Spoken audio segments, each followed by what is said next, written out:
votre concours avant la première page de pub, pardon. Caroline Mécari, mais c'est insupportable, enfin, votre attitude.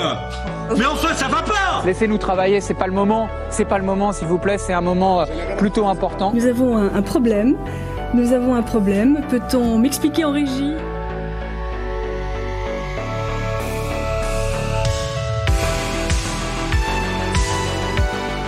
Bonjour à toutes et à tous, il est 10h18 et vous êtes sur Delta Info, l'émission d'information et d'actualité sur Delta FM 90.2.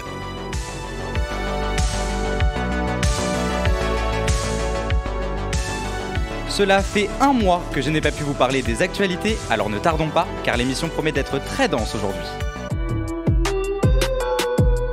Et pour commencer, parlons une dernière fois des présidentielles françaises. À la suite du débat d'entre-deux tours, Emmanuel Macron, pour un deuxième mandat, a été réélu à 58,5% des suffrages exprimés, soit 18 768 639 voix, contre Marine Le Pen à 41,45%, soit 13 288 686 voix. Mais celui qui s'est imposé avec un taux record est l'abstention. Selon le Conseil constitutionnel, sur un total de 48 752 339 électeurs inscrits, le nombre des votants s'est élevé à 35 96 478, soit un taux d'abstention de 28,01%. Le nombre de bulletins blancs s'est quant à lui élevé à 2 223 904. Plusieurs chaînes télévisées ont retransmis en direct les résultats tant attendus, et c'est M6 qui s'est imposé comme la meilleure représentation en faisant entendre des extraits des anciens présidents sous la Ve République. Vive la France! Je ne suis qu'un Français parmi les Français. De ce jour, date une ère nouvelle. Cette victoire est celle des forces de la jeunesse. Soyons unis, soyons tolérants. C'est le message de la France, c'est l'histoire de la France. La justice et la jeunesse. Liberté, égalité, fraternité.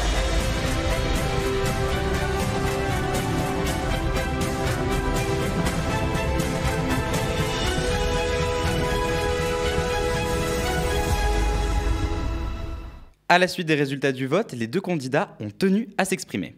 Merci.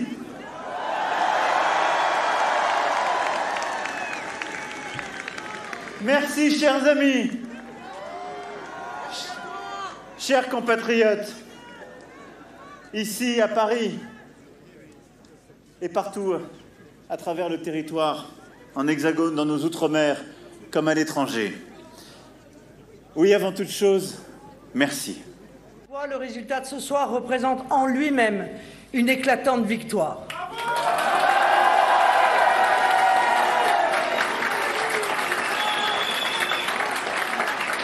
Des millions de nos compatriotes ont fait le choix du camp national et du changement. J'adresse ainsi ma plus profonde gratitude à tous ceux qui m'ont fait confiance au premier tour et tous ceux qui par millions nous ont rejoints au second.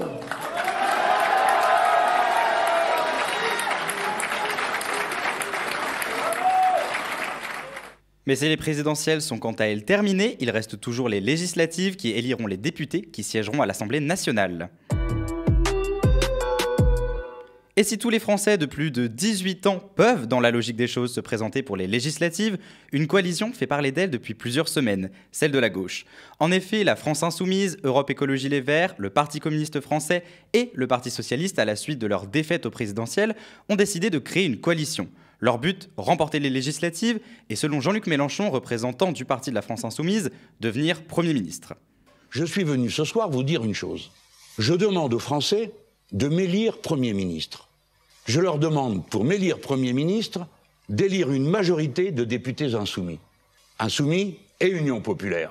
Et j'appelle tous ceux qui veulent rejoindre l'Union populaire, c'est-à-dire l'essentiel de son programme, à se joindre à nous pour cette belle bataille. Il y a donc un troisième tour. Il n'y a pas seulement un deuxième tour. Il y a un troisième tour.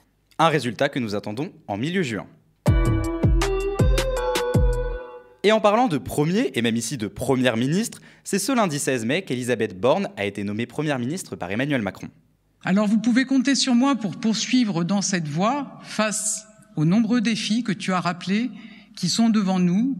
Je pense notamment à la situation internationale, mais aussi aux défis climatiques et écologiques sur lesquels il faut agir plus vite et plus fort.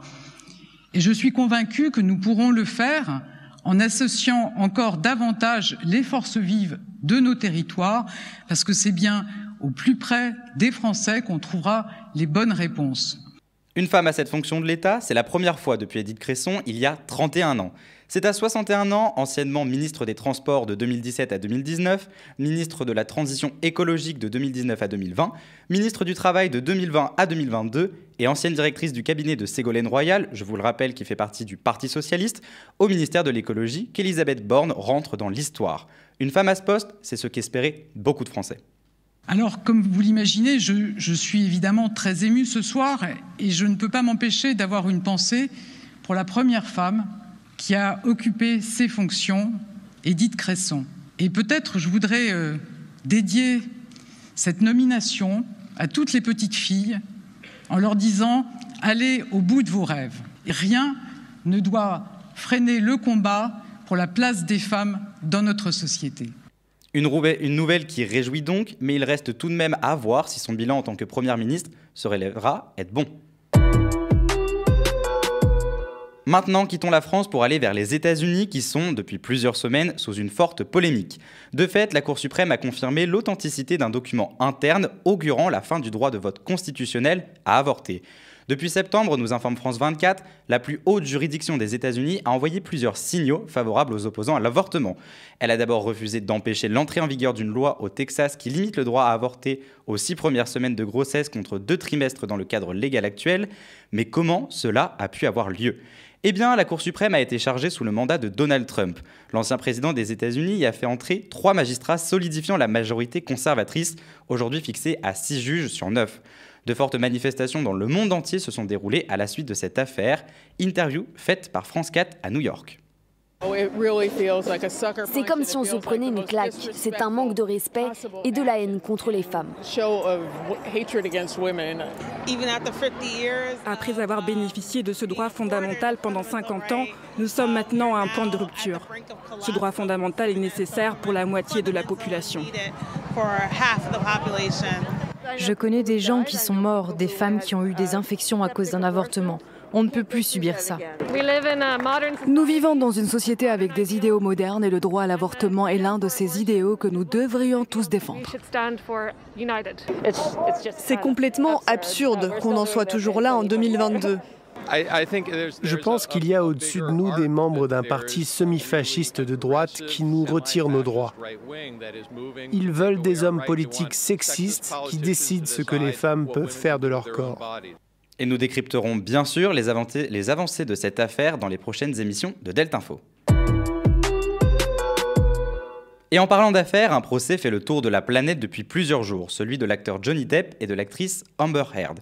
Marié de 2015 à 2016, c'est le célèbre acteur qui a attaqué son ex-épouse en diffamation après un article paru dans le Washington Post en 2018, dans lequel l'actrice déclare avoir été victime de violences conjugales. Si Johnny Depp réclame 50 millions de dollars pour la perte de sa carrière, Amber Heard en réclame quant à elle le double en raison des présumées violences physiques et des abus que lui aurait fait subir son ancien époux. It's torture. It's torturous. One should have to do that. I want to move on with my life. I have a baby. I want to move on. I want to move on. I want Johnny to move on too. Never did I myself reach the point of striking Miss Heard in any way, nor have I ever struck any woman in my life. Une affaire qui ne cesse d'avoir des rebondissements et que nous suivrons au fil des semaines. La fin du port du masque dans les transports en commun, voilà ce qu'annonce Olivier Véran, ministre de la Santé, le mercredi 11 mai. Je vais être bref et synthétique pour vous dire qu'à partir de lundi 16 mai, le port du masque ne sera plus obligatoire dans l'ensemble des transports en commun dans notre pays. Plus obligatoire, mais recommandé. Pourquoi ?